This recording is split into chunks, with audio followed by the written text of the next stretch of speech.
A haunted war veteran seeks solitude in a dangerous neighborhood, but when his violent past resurfaces, he's forced to fight for his life, and what he discovers in the process will change everything. Gabriel's home stood at the edge of the forgotten neighborhood, a crumbling relic of better days. Its once vivid paint was now chipped and faded, the wooden fence sagging like a weary sentinel. The garden, once vibrant, was overtaken by weeds, a reflection of the man who lived within. Gabriel, a tall figure with a weathered face and eyes shadowed by memories, had turned his back on the world. His days followed a rigid routine, as if imposing order on his life would keep the chaos of his past at bay. Every morning began the same. Gabriel would rise with the sun, his bed creaking under his weight. He'd wash his face in the icy water of the bathroom sink, staring at his reflection with a mix of disdain and resignation. The scars on his body told stories he refused to relive, and his hollow eyes betrayed the battles that still raged in his mind. Breakfast was a solitary affair, black coffee and a piece of stale bread. The radio, his only companion, murmured faintly in the background. He avoided the news, preferring the distant melodies of old songs that reminded him of times when life held promise. After eating, he'd step outside to the porch where his wooden chair waited, groaning under his weight as he settled in to watch the empty street. The neighborhood was as neglected as his home. Cracked sidewalks and graffiti-covered walls mirrored the lives of those who remained. Children played with makeshift toys, their laughter a stark contrast to the adults' hardened expressions. Among them, Lucas and his group of troublemakers stood out, a pack of restless boys with sharp tongues and mischief in their eyes. They often wandered near Gabriel's house, whispering and snickering as they passed. Gabriel ignored them, though his grip on his chair's armrest tightened each time. Despite his efforts to remain detached, Gabriel's presence hadn't gone unnoticed. His neighbor, Miguel, a plump man with an ever-present smile, had made several attempts to bridge the chasm of Gabriel's solitude. "Good morning, Gabriel," Miguel called one day, leaning over the low fence that separated their yards. "The sun is shining. Maybe today's the day we fix that old fence of yours, huh?" Gabriel's response was a grunt, barely audible over the creak of his chair as he rocked. Miguel chuckled, undeterred. "You know," Miguel continued, "a little company never hurt anyone. You should come by for dinner sometime. My wife makes a mean stew." Gabriel finally turned his head, his gaze sharp. "I don't need company, Miguel, just peace and quiet." Miguel raised his hands in surrender, but lingered a moment longer, his smile faltering as he studied Gabriel. Something about the old man intrigued him, perhaps even worried him, but Gabriel gave nothing away. Eventually, Miguel retreated, leaving Gabriel to his silence. Yet silence was a double-edged sword. In the stillness of his home, memories crept in uninvited. The sound of gunfire, the weight of a comrade's lifeless body, the acrid smell of smoke. These ghosts haunted Gabriel, turning his solitude into a prison. At night, he'd wake drenched in sweat, his hands trembling as he struggled to ground himself in the present. The only relief came in the form of physical exertion. Gabriel maintained his body with the discipline of a soldier. His mornings often spent chopping wood or repairing small things around the house. The rhythmic swing of the axe or the metallic clink of a hammer brought a temporary reprieve from the storm in his mind, but the neighborhood refused to let him disappear completely.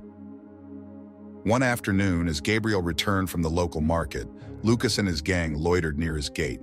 They whispered to each other, their smirks growing bolder as Gabriel approached. "Hey, old man," Lucas called out, stepping forward. "What's with the glare? Scared we'll steal your groceries?" Gabriel ignored him, his face impassive, but his hands tightened around the bag. Lucas laughed, nudging one of his friends. "He's too scared to say anything. Just a lonely old freak." Gabriel stopped, his gaze locking onto Lucas. For a moment, the boy's bravado faltered under the intensity of Gabriel's stare, but he quickly recovered, grinning as if he'd won. Gabriel resumed his walk without a word, but the exchange lingered in the air like smoke from a fire not yet extinguished. As Gabriel closed the door behind him, he set the groceries on the counter with more force than necessary. His jaw clenched as the distant echo of Lucas's laughter rang in his ears. He tried to shake it off, focusing instead on preparing his meager dinner. But something about the encounter left a bitter taste in his mouth. Outside, the streetlights flickered to life, casting long shadows across the cracked pavement. Gabriel sat by his window, watching as Lucas and his friends disappeared into the night. He told himself they were just kids, not worth the effort. But deep down, he knew the peace he so desperately sought was slipping further out of reach. The afternoon sun cast long shadows over the crumbling houses, where time seemed to pause. Lucas leaned against the dented metal fence, his face split into a mischievous grin as he eyed the old man across the street. "That guy's weird," Lucas muttered, loud enough for the group to hear. Gabriel, unaware of their growing interest, was trimming the unruly shrubs that lined his small yard. His stooped frame and deliberate movements made him look harmless, a perfect target in their eyes. Sophia stood to the side, arms crossed tightly over her chest. She glanced at the others, trying to read their moods. There was Diego, fiddling with a rusted chain he'd found, and Mariana, who stifled a laugh every time Lucas mimicked Gabriel's slow, shuffling steps. They were restless, bored, and in search of their next thrill. "Bet he'd freak out if someone threw a rock at his window," Diego said, testing the weight of a pebble in his hand. Lucas snorted. "Too easy. Come on, let's make this fun." Mariana giggled, nudging Lucas. "What, you scared of an old man?" Sophia bit her lip, her unease growing. She wanted to speak up, to tell them this wasn't a good idea, but the words stayed lodged in her throat. She wasn't like them, not entirely. Her mother's warnings echoed faintly in her mind. One day you'll go too far, and there won't be a way back. Lucas grabbed a loose brick from the crumbling pavement. He turned it over in his hands, feigning deep contemplation, before chucking it toward Gabriel's gate.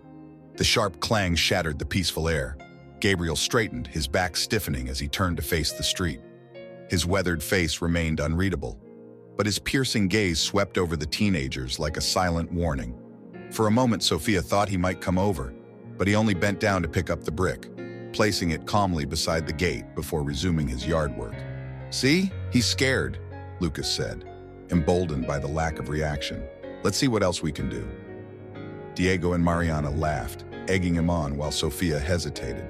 She shuffled her feet, wishing she'd stayed home that day.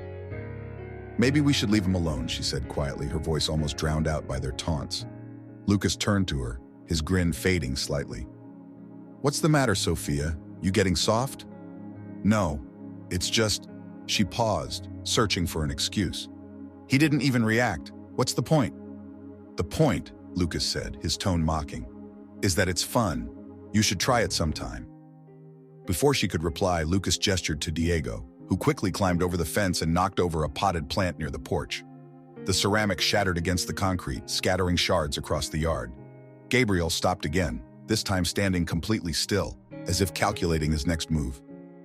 "Diego, come on," Sophia whispered, but he ignored her, retreating to the group with a triumphant smirk. Gabriel slowly turned toward the teenagers, his expression harder to read now. There was something about the way he moved, measured, deliberate, that unsettled Sophia, but the others didn't notice. "See? No big deal," Lucas said, patting Diego on the back. "He won't do anything." As the group walked away, their laughter echoing down the empty street, Sophia glanced back at Gabriel. He stood motionless in the fading light, his gaze fixed on them until they disappeared around the corner. Her stomach churned with unease, though she couldn't explain why. "Stop worrying so much," Mariana said, bumping Sophia's shoulder. "It's just a joke." But it didn't feel like a joke to Sophia. Something about the old man's silence felt heavier than words, and the image of his unflinching stare lingered in her mind long after they'd left. The old house stood silent in the moonlight, its walls worn from years of solitude. Inside, Gabriel sat in his usual spot near the window, sharpening a knife with slow, deliberate strokes. The rhythm was soothing, almost meditative, a ritual to keep his restless mind at bay. But tonight, the air felt different, thicker, heavier. Gabriel's instincts, honed over years of war, whispered that something was amiss. Unseen by him, 3 shadows crept through the overgrown garden outside. Javier, Luis, and Elias moved with cautious precision, their muffled whispers blending with the rustling leaves. They had been watching Gabriel for days, convinced that the reclusive man held some secret worth stealing. Javier, the self-appointed leader, pointed to a side window that had been left slightly ajar. Inside the house, Gabriel stood abruptly. A faint creak from the floorboard sent a chill up his spine. He scanned the room, his sharp eyes darting to every corner, but nothing seemed out of place. Shaking off the unease, he turned toward his bedroom. That's when the boys struck. Sliding the window open, they slipped into the house like shadows, their hearts pounding with a mix of adrenaline and fear. They didn't need to search for long. On a shelf in the corner of the living room sat a small wooden box. Javier opened it and grinned at the sight, a glinting metal tarnished with age and a carefully folded letter. "What's this old junk?" Luis whispered, reaching for the metal. "Doesn't matter," Javier hissed. "Just grab it and let's go." The trio disappeared into the night as quickly as they had come, leaving the house as silent as they had found it. Gabriel returned moments later. The instant his eyes fell on the empty shelf, his body stiffened. He moved closer, his breath quickening as realization dawned. The box, his box, was gone. A storm of emotions crashed over him. Anger burned hot in his chest, but it was quickly overtaken by a deeper, more profound ache. That box held the last remnants of a world he had lost, a world where he had friends, purpose, and hope. He sank into a chair, clutching his head as memories surged unbidden. Images of the battlefield blurred together, smoke, fire, and the face of his closest friend, whispering words that Gabriel had clung to for years. That letter was all he had left of him. For a moment, Gabriel sat frozen, consumed by the weight of the theft. Then, slowly, his anger began to take shape, hardening into resolve. Whoever had taken that box had made a grave mistake. Gabriel stood, his silhouette framed by the dim light spilling through the window. His hands clenched into fists as his soldier's instincts began to awaken. He wasn't going to let this go. Gabriel stepped out into the street, the weight of his decision pressing against his chest like a familiar old burden. The neighborhood was quieter than usual, as though it anticipated the storm brewing. His boots scraped against the cracked pavement, the sound echoing faintly in the stillness. Lucas and his friends weren't hard to find. They were always lurking near the corner store, where dim light and shadow met to hide their petty crimes. As Gabriel approached, his presence drew their attention. Lucas, tall and wiry with an overconfident smirk, nudged his closest friend and whispered something that made the group chuckle. The laughter grated against Gabriel's ears, but he held his composure, his face as impassive as stone. "You think you can just take what isn't yours?" Gabriel's voice was low and steady, each word delivered with the precision of a blade. Lucas feigned surprise, widening his eyes in mock innocence. "What are you talking about, old man? We don't have anything of yours." Gabriel's gaze didn't waver. "I know it was you. Return the bag, the tools, and everything else, and this ends here." One of the younger boys snorted, barely suppressing laughter. "You hear that, Lucas? He thinks he's a cop or something." Lucas leaned back against the wall, crossing his arms. "You've got no proof, so why don't you mind your own business? That stuff was probably junk anyway." The group's taunts grew louder, emboldened by Gabriel's calm demeanor. They mistook it for weakness, but Gabriel's steady breathing betrayed the fire simmering beneath the surface. He clenched his fist tightly, forcing himself to resist the instinct to lash out. He wasn't that man anymore, or so he wanted to believe. A familiar voice interrupted the escalating tension. "Gabriel, wait." Miguel appeared at the edge of the scene, his posture hesitant but his concern evident. The younger man had been keeping an eye on Gabriel for weeks, sensing the older man's growing struggles. Miguel stepped closer, his hands raised in a gesture of peace. "Let me help. You don't have to do this alone." Gabriel turned his head slightly, his jaw tightening. "This isn't your fight." Miguel frowned. "It doesn't have to be, but you don't need to fight it by yourself. They outnumber you." Before Miguel could say more, Lucas cut in with a sharp laugh. "Oh, great. Now you've got a babysitter. What's he gonna do? Lecture us to death?" Gabriel's icy glare silenced Lucas momentarily. "Stay out of this," he said to Miguel, his tone firm, almost cold. "Gabriel," Miguel started, but the older man interrupted with a sharper edge. "I said go."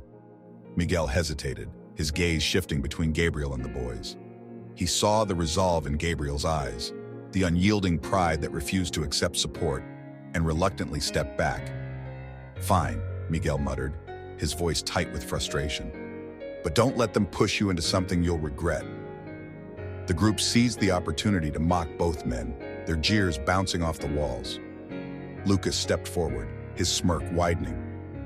"You don't scare us, old man. Why don't you crawl back to whatever hole you came from?" Gabriel stood his ground, his fists relaxing, as a different kind of strength settled over him. He wouldn't give them the satisfaction of seeing him lose control. "This is your last chance," he said evenly, his voice cutting through their laughter like a whip. "You think you're untouchable, but you're wrong. Actions have consequences." Lucas hesitated for the briefest moment, the weight of Gabriel's words touching something primal, something he wasn't used to feeling, fear, but he quickly masked it with bravado. "Yeah? We'll see about that." As Gabriel walked away, the taunts continued, but he didn't look back. Each step felt heavier than the last, but his resolve remained intact. He'd made his stand, though the battle was far from over. From a distance, Miguel watched him go, frustration and admiration mingling in his expression. He muttered under his breath, "Stubborn old man," before disappearing into the night. The dim light of the room flickered as Gabriel sat on the edge of his bed, staring blankly at the small nightstand where he had placed the stolen photograph hours earlier. The faces in the image seemed to taunt him, pulling him into a vortex of memories he'd tried desperately to bury. His hands trembled as he reached for the photo, fingers brushing over the figure of a man standing beside him in the worn, sun-faded picture. Diego. The name echoed in his mind like a gunshot. The face in the photograph smiled, full of life, full of promise, a stark contrast to the final image Gabriel held in his memory. Diego's lifeless eyes staring upward, his uniform soaked in crimson. Gabriel shut his eyes tightly, but the memory surged forward with unrelenting force. It was supposed to be a simple mission, a quiet extraction. They had been briefed to expect minimal resistance. But nothing about war was ever simple, and the enemy had been waiting for them. Bullets rained from all directions, chaos engulfing their small unit. Gabriel had shouted for Diego to stay down, but his friend had charged forward, covering the retreat of their comrades. A moment of heroism, paid for in blood. Gabriel clenched his fists, the knuckles whitening as guilt settled heavily on his chest. He could still hear Diego's voice, calm amidst the storm. "We'll make it out, Gabriel. You'll see." But Diego hadn't made it out, and Gabriel, burdened by the weight of survival, had. The war had ended years ago, but for Gabriel, the battle never stopped. It raged on in his mind, in every shadowy corner of his modest home, in every sleepless night. It was the reason he had retreated to this forgotten neighborhood, far from the noise of the world. Solitude was his only sanctuary, a fragile fortress against the memories that clawed at him. But now, that sanctuary felt compromised. The attack earlier had shaken him in ways he hadn't anticipated. The fight had been over in seconds, his reflexes honed by years of training taking over. Yet the moment he struck the last blow, he had seen Diego's face, superimposed over the young man who had crumpled at his feet. It was a cruel trick of the mind, but one that reminded him of the man he used to be, the soldier who had survived at the expense of others. Gabriel took a deep breath, forcing his hands to still. He set the photograph down gently, as if afraid to disturb the ghosts it carried. For the first time in years, he allowed himself to whisper Diego's name aloud. The sound felt foreign, like a prayer offered to a deity long forgotten. Sophia stood at the edge of the street, clutching the small medal in her hand.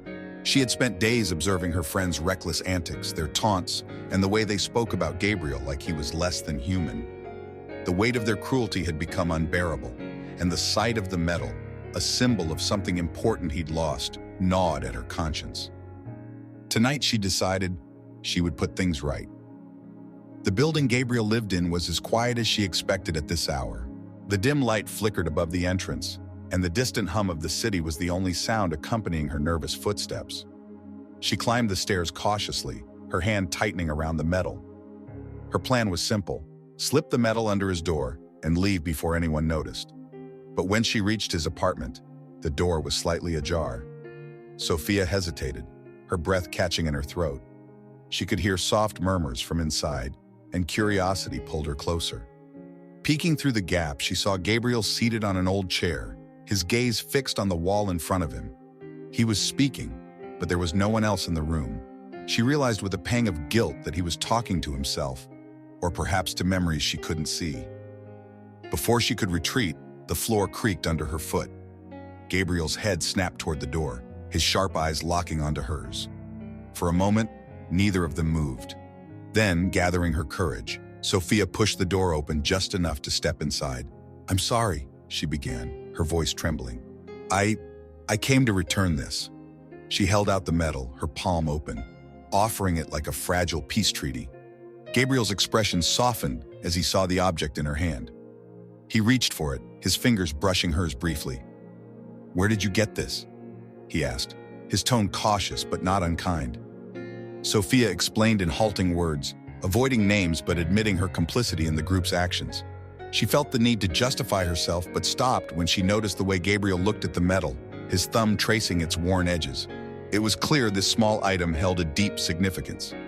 "You know," he said after a moment, his voice quieter, "this metal belonged to a friend. A brother, really. We served together. He didn't make it back." The words hung in the air like a heavy curtain, and Sophia felt the weight of them pressing on her chest.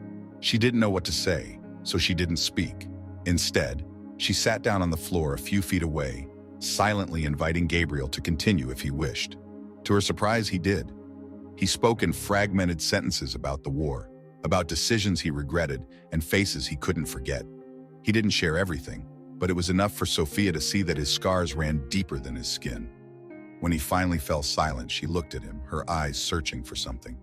"I'm sorry," she whispered, "not just for the medal, but for everything." Gabriel nodded, the smallest gesture, but one that seemed to carry weight. As she left the apartment that night, Sophia felt different. She couldn't explain it, but something about Gabriel's story had shifted something within her. And for the first time, Gabriel watched someone walk away without feeling completely alone.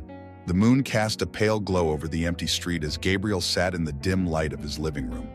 The faint creak of the floorboards beneath his feet mirrored the weight pressing down on his mind. He had sensed the storm brewing ever since Sophia's visit. Her brother Lucas, driven by vengeance and fueled by arrogance, wouldn't let the encounter go unnoticed.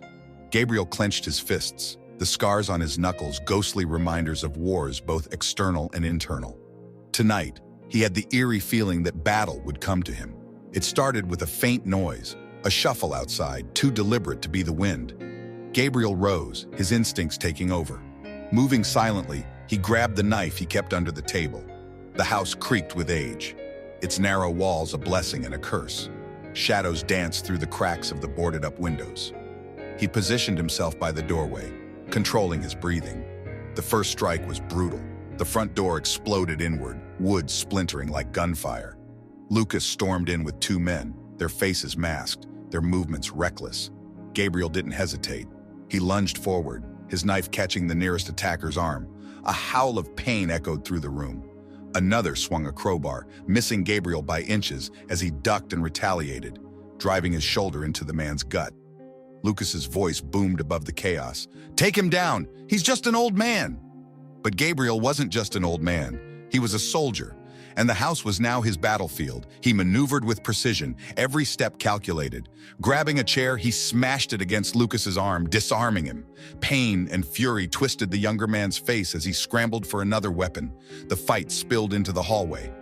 Gabriel used the narrow space to his advantage, forcing the intruders into single file. The second man lunged, knife glinting in the dim light. Gabriel sidestepped, delivering a swift elbow to the man's jaw. Blood spattered the wall as the intruder crumpled, groaning.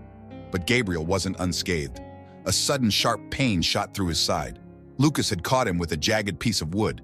Gabriel stumbled, his breath ragged, but his grip on the knife remained steady. He turned, driving the blade into Lucas's thigh. Lucas screamed, collapsing against the wall. Silence fell, broken only by the labored breathing of the wounded. Gabriel leaned against the doorframe, his hand pressed to his bleeding side. The house was in shambles, shattered glass, overturned furniture, blood streaking the floor. Lucas's men scrambled to drag their leader out, their earlier bravado now replaced with panic. Before they fled, Lucas spat venomously, "This isn't over, old man." Gabriel didn't respond. He locked the door behind them, wincing as the pain in his side flared. Alone again, he surveyed the destruction. The house, much like himself, had survived, but barely. He sank into a chair, gripping his wound. The night was far from over, and Gabriel knew the war had only just begun. Gabriel leaned against the cold brick wall, his breath still heavy from the recent fight. The street was silent now, except for the faint rustle of the wind sweeping through the dark alley. Lucas sat a few feet away. His head hung low, his hands trembling as he clutched his ribs. Blood dripped from his lip, staining his shirt, a stark reminder of the brutal reality they both lived in. "Why?" Gabriel's voice broke the silence, stern, but not as sharp as it had been moments ago. "Why did you come after me, Lucas?" The boy didn't answer immediately. He wiped his face with the back of his hand, smearing dirt and blood. His shoulders sagged under an invisible weight, far heavier than the beating he'd just endured. "Because I had to," Lucas muttered finally, his voice barely audible. He looked up, his eyes a mixture of fear, defiance, and something else, desperation. "If I didn't, he'd hurt my sister. He always does when I fail." Gabriel froze. The sharp edge of his anger dulled in an instant, replaced by a pang of something unexpected, empathy. "Who's hurting her?" he asked, kneeling closer, his tone quieter now. Lucas hesitated, glancing over his shoulder as if the shadows themselves might overhear. "My stepfather," he whispered. He's a monster. Beats us, locks us in, says if I don't bring him what he wants, he'll..." His voice cracked, and he couldn't finish the sentence. Gabriel clenched his fists. The soldier within him stirred, not with rage, but with a sense of purpose he hadn't felt in years. For a moment, the memories of war faded, replaced by the urgency of the present. He saw the bruises peeking out from Lucas's torn sleeve, the exhaustion in his eyes, and suddenly, the boy wasn't just another threat. "You're just a kid," Gabriel said, shaking his head. "You shouldn't be living like this." Lucas barked a hollow laugh, his face twisted with bitterness. "In this neighborhood, everyone's living like this. You just pretend you don't see it." Gabriel looked away, the truth in Lucas's words cutting deeper than any knife. He had spent years trying to escape his own demons, avoiding the broken lives around him. And yet, here was this boy, forced to fight battles far beyond his years. "What about your mother?" Gabriel asked, his voice softening. "She's gone," Lucas replied flatly. "Left when it got too hard. It's just me and Mia now." The silence between them grew heavy. Gabriel finally stood, offering Lucas a hand. The boy hesitated before taking it, his grip weak but willing. "You don't have to keep fighting alone," Gabriel said. "There's another way." Lucas's eyes narrowed, unsure whether to believe him. "Why would you care?" Gabriel met his gaze, his expression unreadable. "Because I fought enough battles to know when someone needs help." As they walked into the shadows together, a fragile understanding began to form, a moment of clarity in a world shrouded in darkness. The morning light crept through the cracked windows of Gabriel's house, casting a soft glow over the remnants of the chaos. The sound of shuffling feet and murmured apologies broke the stillness. Lucas, Sophia, and the others stood in the yard, their expressions a mix of shame and determination. Gabriel opened the door slowly, his weathered face unreadable as he took in the scene. Lucas stepped forward, nervously clutching a bag of nails and a hammer. "We want to fix what we broke," he said, his voice trembling but sincere. Sophia nodded, holding a bucket of paint. "It's the least we can do." For a moment, Gabriel's gaze lingered on them, his silence heavier than the air. Then he stepped aside, the smallest of nods granting them entry. The teens worked tirelessly, mending broken furniture, repainting walls, and sweeping up shattered glass. The atmosphere was tense at first, each action punctuated by awkward glances and hesitant words. But as the hours passed, a quiet rhythm emerged, and with it, a sense of camaraderie. Gabriel watched from the corner, his arms crossed. Miguel, who had been silently observing, leaned closer to him. "They're trying, Gabriel. Maybe this is their way of saying they're sorry." Gabriel's face softened, though he kept his distance. "Actions speak louder than words," he replied, his voice gruff but less guarded. During a break, Lucas approached Gabriel, offering him a piece of bread from their packed lunch. "Thank you," Lucas said, his voice barely above a whisper, "for letting us do this." Gabriel hesitated before taking the bread, nodding in acknowledgement. Miguel took the opportunity to sit beside Gabriel. "You know, you've been carrying the weight of this neighborhood for years," he said. "Maybe it's time to let someone help you." Gabriel sighed deeply, staring at his hands. "I never thought anyone would care enough to try." The afternoon wore on, and as the teens continued their work, the atmosphere began to change. Laughter broke out when Sophia accidentally spilled paint on Lucas, and soon, even Gabriel found himself smiling faintly. By evening, the house looked transformed, not perfect, but renewed. The teens stood together, sweat streaking their faces, but there was a glimmer of pride in their eyes. As they prepared to leave, Gabriel stepped forward. "Thank you," he said, his voice steady. "I see the effort you've made today. It means something." Lucas and the others nodded, their relief palpable. Sophia added, "We'll come back tomorrow if that's okay. There's still more to do." Gabriel glanced at Miguel, who smiled encouragingly. "We'll see," Gabriel replied, though his tone carried a hint of warmth. As the teens dispersed, the surrounding neighbors peered from their windows, curious about the unusual scene. Whispers spread quickly. Gabriel's house wasn't just being repaired. Something deeper was changing. That night, Gabriel sat on his porch staring at the stars. For the first time in years, he felt a spark of hope. Maybe this wasn't just about fixing a house. Maybe it was the start of something bigger. Gabriel stood in the center of the small community hall, his weathered hands gripping the edges of the podium. The room, though modest, was filled with an air of quiet anticipation. Neighbors who had once cast wary glances his way now sat shoulder to shoulder, their eyes fixed on him. This was the first time many had gathered together in years, and the reason was as surprising to them as it was to Gabriel himself.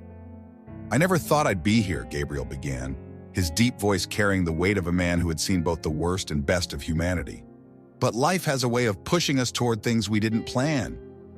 The murmur of agreement rippled through the crowd.